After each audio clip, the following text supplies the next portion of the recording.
Too much GH. We need to go to Japan. A break and best TV. Me share too much GH. The move for. Hey, almost sports and as entertainment. Hey, the move for. Munko so show mo. No anybody debia. Madam, I say love you.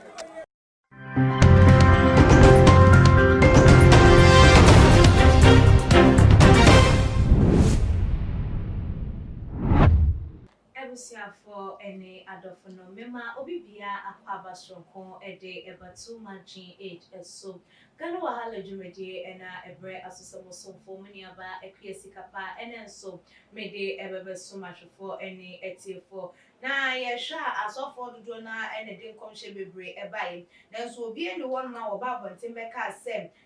de mahunu anase de nyankopon eyi ede akire mi say ni ena Ghana say ya anase wo man no say this one ebetimi aboa ma wo man no etimi akonkan anase nyankopon ebetie wo man no sufrage wo man no edi every eye wo haw emu nanso so sofo panyi a woda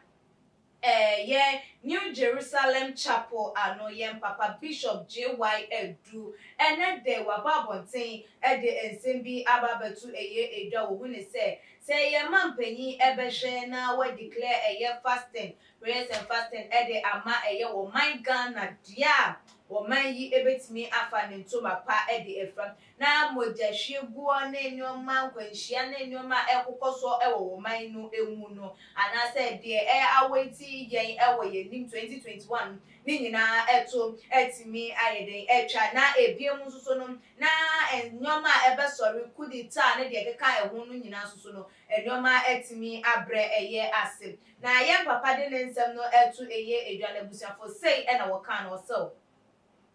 tell the president that he must declare a national day of fasting for Ghana to redeem the country from evil and unnatural accidents and bloodshed. If he does it as he did in the early days of COVID-19, things will change. We any ayenen some who say a man penny ebe declare a day of fast national day this one said that's it. Ghana wo my money no be afani yofunu ento onum na ye bompa ye ensiri nyankopon a bema modahwe guo ne nkwanhia ekokoso ne nyoma ense fatan eto etimi etwa se de enka ne COVID-19 ba ye disi one ma ye bompa ye no ntim ama wodo so nkrofo ewu nanso so Ghana de odo se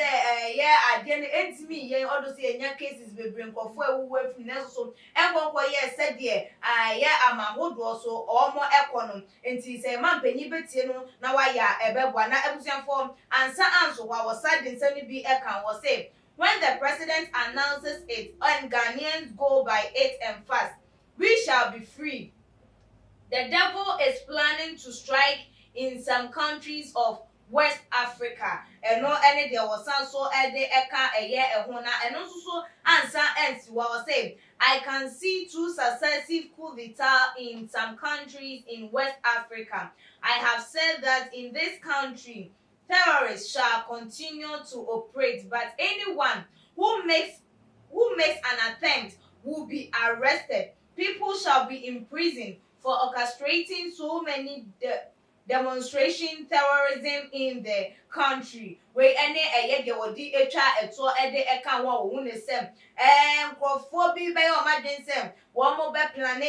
ku was West Africa countries no ebi na ono de say the wedi kan yakan any wo bi anase ni pe bi obesore a obeye na adwo so obe attempt so obeye ni o ma ensem fata na so obeye bibi edi etia wo man no na sundue eni ejai ye be in prison wo man e de bibi gu afiase ye be ma ebinu mo so abrabom aye miserable na wo mo eni swade ho anase wo mo nyo mo ma ye so nkom de be ku edi etia wo man no enya de se ebetumi abam na wodi ne nsem no etu edwa ewie no ena